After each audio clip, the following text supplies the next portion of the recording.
하겠습니다. 기드론 시내를 지나는 신앙. 지금 이 상황 속에 다윗은 한급하게 왕궁을 에서 쫓겨가는 장면입니다. 누구 때문이죠? 그의 아들 때문입니다. 그의 아들 압살롬이 아주 반란을 일으켰습니다. 그 아들 압살롬은 어떤 사람입니까? 그 아들 압살롬은 자기의 누이 다말을 욕을 보였다고 해서 배는 다르지만 형인 암놈을 죽이고 살인한 사람입니다. 그 사람을 옆에서 지켜보고 있던 요압이 주선을 내서 예루살렘으로 이렇게 불러들였는데, 그러나 2년 동안 한 번도 아버지 다윗의 얼굴을 보지 못했습니다. 거기에 원한을 품고 그는 나름대로 전략을 짜게 되어지죠. 다시 말하면 사람들의 마음을 훔치기를 시작했습니다. 그는 재판관이 아니었지만은 자기를 위해서 억울한 일을 당한 사람들에게 가까이 가서 그에게 왕께서 공의와 정의를 위해서 재판관을 세우지 아니했다. 그러나 내가 이 일을 한번 보리라 하면서 그에게 좋은 판단을 해주면서 사람들의 친구처럼 보여졌고, 그렇게 사람들의 마음이 한 사람, 두 사람 마음이 빼앗기게 되어졌죠.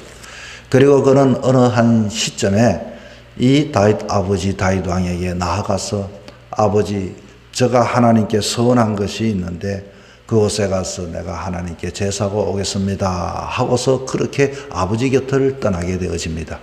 아버지 곁을 떠나는 순간 준비되어졌던 아무 영문도 모르는 사람에게, 200명에게 압살롬이 왕이 되었다라고 소리를, 이렇게 신호를 보내면서 사람들이 한호를 부르게 됩니다. 사람들은 그렇게 소리를 치고 외쳤지만 그 소리를 치는 사람도 어떻게 해서 그렇게 되는지 아무도 몰랐다고 했습니다. 그 소리를 들은 사람은 어떠합니까? 그 소리를 들은 사람은, 주변에 있는 사람은 한 사람 두 사람, 압살롬이 왕이 되었구나. 그래, 압살롬이 왕이 되었단다. 압살롬이 왕이 되었대. 이제는 다윗은 끝이 났대. 압살롬은 다윗의 아들이 아니냐 하고서 사람들이 다윗을 떠나고 압살롬에게 모이기 시작했습니다. 자, 오늘 본문은 여기서부터 시작되어지지요. 13절입니다. 전령이 다윗에게 와서 말하되 이스라엘의 인심이 다 압살롬에게로 돌아갔나이다. 인심이라는 것은 참 쉽게 왔다 갔다 하는 것 같습니다. 순식간에 그만 이 이스라엘 사람들의 마음에는 다윗이 없어지고 압살롬만이 저들의 마음을 사로잡게 되었습니다. 여러분 한번 생각해 보십시오. 다윗은 오랜 전부터 하나님께서 그에게 기름을 부었습니다. 그리고 그 나라를 위기를 구했던 사람입니다. 다윗은 신앙의 사람이고 모든 사람이 존경할 만한 사람입니다. 오랫동안 사람들의 마음엔 다윗에 대해서 그 명성이 자자했고 다윗을 인정하지만 압살롬은 사실은 이 이스라엘을 위해서 아무것도 한 것이 없습니다. 그냥 마음을 빼앗아 버렸죠. 그런데 한순간 사람들의 기억 속에는 다 잊혀져 버리고 그 인심이 순식간에 그렇게 그만 압살롬에게로 돌아갔다는 그 전령의 보고를 다윗이 받게 됩니다. 이제 다윗은 도망을 합니다. 14절이죠. 다윗이 예루살렘에 함께 있는 그의 모든 신하에게 이르되 일어나 도망하자. 그렇지 않으면 우리 중 한 사람도 압살롬에게 피하지 못하리라. 빨리 가자. 이게 다윗이 지금 아들에게 쫓겨서 왕궁에서부터 빠져나오는 장면의 모습을 보게 됩니다. 자, 그렇게 빠져나오는 중에 많은 사람들을 만나게 되어지지요. 많은 사람들이 다윗을 그럼에도 불구하고 다윗을 욕을 하는 사람이 있고, 다윗을 그럼에도 불구하고 끝까지 다윗을 지키는 사람이 있습니다. 우리가 오늘 본문은 읽지는 않았지만은 다윗이 피난길에 베냐민 지파 시므이라고 하는 사람이 나와서 다윗을 저주하는 장면이 16장 5절에 나옵니다. 그럴 때 옆에 있던 아비새가 아무리 생각해도 이 시므이라고 하는 사람이 어제까지는 다윗을 쫓더니 저렇게 그 모든 것들이 한순간 무너지니 다윗을 욕을 하다니 하고서 칼을 빼어 한순간 목을 치려고 할 때 다윗이 말합니다. 그냥 놔두어라. 아비의 자식에게 쫓겨가는 그런 아비, 다시 말하면 자기 자신이 칼을 가지고도 아비에게 위협을 하는데 저 사람이야 오죽하라. 그냥 내버려둬라. 하면서 상관하지 않고 그렇게 쫓겨가고 있습니다. 그런데 그 중에서도 이때라고 하는 사람, 오늘 본문에 봤더니 20절입니다. 너는 어제 왔고 나는 정치 없이 가니 오늘 어찌 너를 우리와 함께 떠돌아다니게 하리요.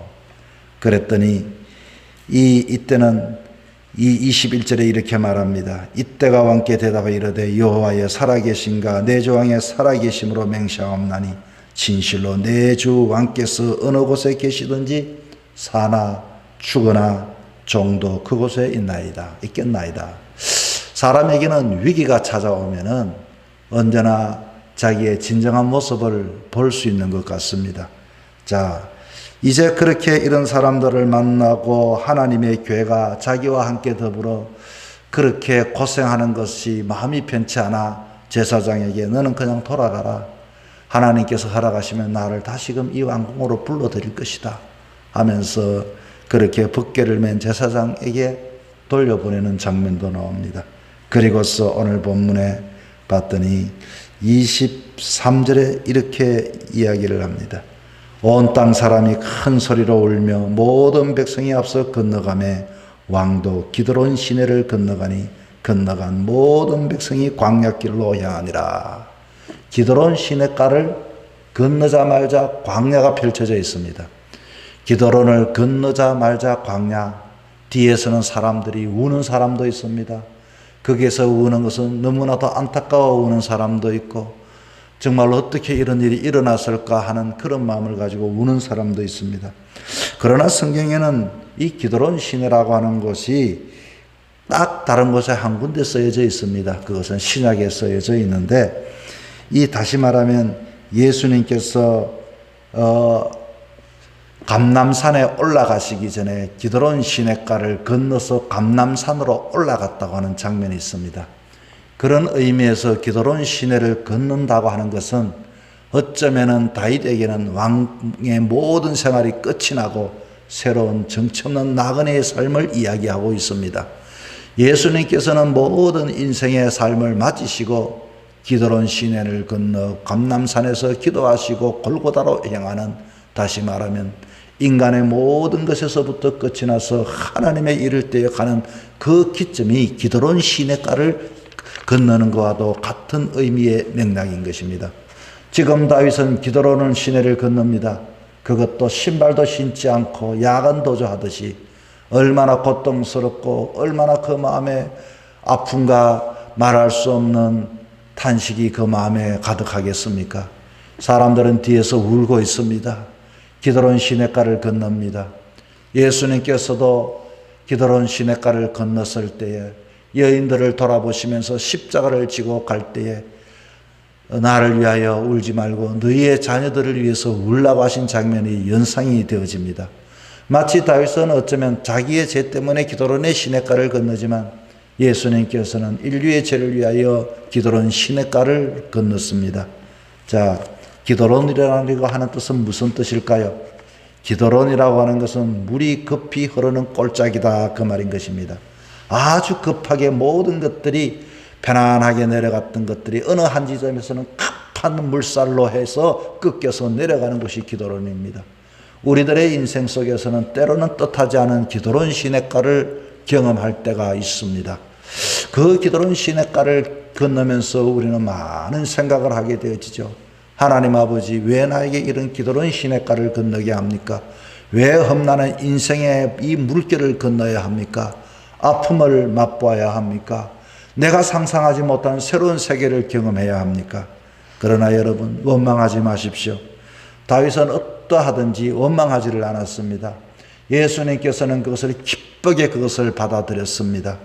기드론을 지난다고 하는 것은 이 다윗의 입장에서는 참 많은 것을 그 마음속에 생각을 했을 것입니다. 자기의 오늘까지 쌓아왔던 것들이 주마등처럼 지나갔을 것입니다. 어린 소년의 다윗 시절부터, 그리고 사랑하는 아내를 만나고 자식을 놓고, 그리고 그렇게 고생해서 왕이 되어지고, 그럴 때마다 성경거가 울려 퍼질 때마다 그 마음에 크고 작은 기쁨을 그때 순간순간마다 위기를 겪기도 했지만 승리의 쾌감을 가졌는데, 한순간 그 아들에 의하여 맨발로 기도론을 건너가는 그 아버지의 심정은 많은 생각을 그에게 자아내게 했을 것입니다. 그렇습니다. 기도론은 어쩌면 다윗에게는 새로운 인생의 삶입니다. 주님, 내가 이와 같이 한 번만 나에게 기회를 더 주신다면 내가 이제는 정말로 부끄럽지 않는 삶을 살겠습니다. 내가 어렵고 힘들 때는 주님을 붙잡았는데 이렇게 편안하게 되어질 때 내가 저렇게 우리의 아내 밧세바를 취하고 우리아를 죽임의 사지에 내몰고 그러고도 뻔뻔하게 살아왔던 자기의 모든 죄가 그 건너는 동안에 그는 생각하게 되어졌을 것입니다. 아, 이렇게 한순간에 무너지는구나. 한순간에 끝이 나는구나. 인생이란 것은 참 별것 아니구나. 나름대로 자기 자신을 끊임없이 가슴을 치며 눈물을 흘리며 그 기도로운 시냇가를 건너야 했을 것입니다. 여러분 중에 혹시 기도로운의 시냇가를 건너시는 분은 없습니까? 정말로 그 건널기까지 얼마나 고통스럽습니까? 얼마나 그 마음속에 힘들고 감당하기 어렵겠습니까? 그러나 다시 한 번 더 이 인간의 육신의 고통을 통하여 영적인 영안의 눈이 떠여지는 시간입니다. 다시금 하나님을 향하여 고개를 드는 순간입니다. 다시 한 번 더 자기 자신의 죄에 대하여 통회하는 시간이 되는 것입니다. 다시 한 번 더 기도론을 지나면서 새 역사를 이루는 순간이 되는 것입니다. 기도론을 걷는다고 하는 것은 지난날 자기가 가졌던 그 탐욕, 권세, 아집을 다 내려놓고 포기하는 삶이 되는 것입니다. 내가 이렇게 하려고 오늘까지 그렇게 살았던가? 자기의 모습, 초라한 행세를 보고 발에 신발조차도 신지 않는 자기의 모습을 보고 남들이 자기에 대해서 이야기할 때 저것 봐라. 아들에게 쫓겨서 도망가는 저 왕을 보라. 한순간 아무것도 아니구나. 그렇게 위대할 줄 알았는데, 믿음이 좋았는 줄 알았는데, 과거의 이야기, 무용담을 이야기하면서 오늘의 다윗을 흉보는 사람들의 그 속에서 그는 그렇게 지금 기도론을 건너가고 있는 것입니다. 자기를 비난하는 자들을 간용하는 것이 기도론을 시냇가를 건너는 방법인 것입니다. 나중에도 그렇게 자기에게 험담하는 그 사람을 놔둬라. 자기의 아들이 아버지를 죽이려고 하는데 오죽하면 그렇게 했느냐. 내버려둬라. 그는 이제 모든 것에 더 이상 신경을 쓰지 않습니다. 모든 것 내가 십자가를 지고 가리라. 모든 것을 내가 용납하리라. 모든 것을 내가 받아가리라. 그래, 다 내 탓이야. 사랑하는 성도 여러분, 이 기도로는 인간의 하려한 모든 것을 포기하는 것이고 이제는 모든 것 하나님께서 나에게 기회를 주시면 내가 그렇게 다시 돌아갈 뿐이지 하고 하나님께 맡기는 삶이 기도론의 기점의 신앙인 것입니다. 우리는 오늘까지도 예를 쓰며 살아왔습니다. 앞으로도 많은 다툼과 나눔과 많은 갈등 속에 살아갈 것입니다. 어떻게 살아가야 할까요? 기도론을 만나면 여러분 잊어버리지 마십시오. 하나님께 모든 것들을 맡겨두십시오. 이제는 내 힘으로 내 능력으로 삶을 살아가는 것이 아닙니다. 마치 이렇게 도망하는 장면 속에서 이때 사람들을 만난 것을 보며 이때 사람들의 고백을 우리는 한 번 더 생각해 보아야 합니다. 뭐라고 말합니까? 21절에 그렇게 말하지요. 내 주 왕께서 어느 곳에 계시든지 사나 죽으나 정도 그곳에 있겠나이다. 이 고백이 어쩌면 이때 사람을 통하여 다윗이 들었지만 다윗은 그렇게 하나님 앞에 기도하며 기도로운 시냇가를 건넜을 것입니다. 주 왕께서 어느 곳에 계시든지 주님께서 어느 곳에 계시든지 나를 어떠한 곳에 인도하시든지 내가 사나 죽으나 정도 그곳에 있겠나이다. 이것이 우리의 신앙 고백이 되어야 하는 것입니다. 우리는 더 나은 곳에 있기를 원합니다. 더 높은 곳에 있기를 원합니다. 더 화려한 곳에 있기 원합니다. 그 자리가 뺏기게 되면 우리는 고민을 합니다. 우리는 원망을 합니다. 그러나 이때 사람처럼 내가 사나 죽으나 종도 그곳에 있겠나이다. 하나님께 모든 것을 맡겨두는 신앙의 삶, 그 쫓겨가는 다윗 왕에게 모든 것을 맡겨두는 이때의 사람의 고백처럼 오늘 이 하루도 전적으로 하나님을 의지하며 살아가는 여러분의 삶이 되기를 주 이름으로 부탁을 드립니다.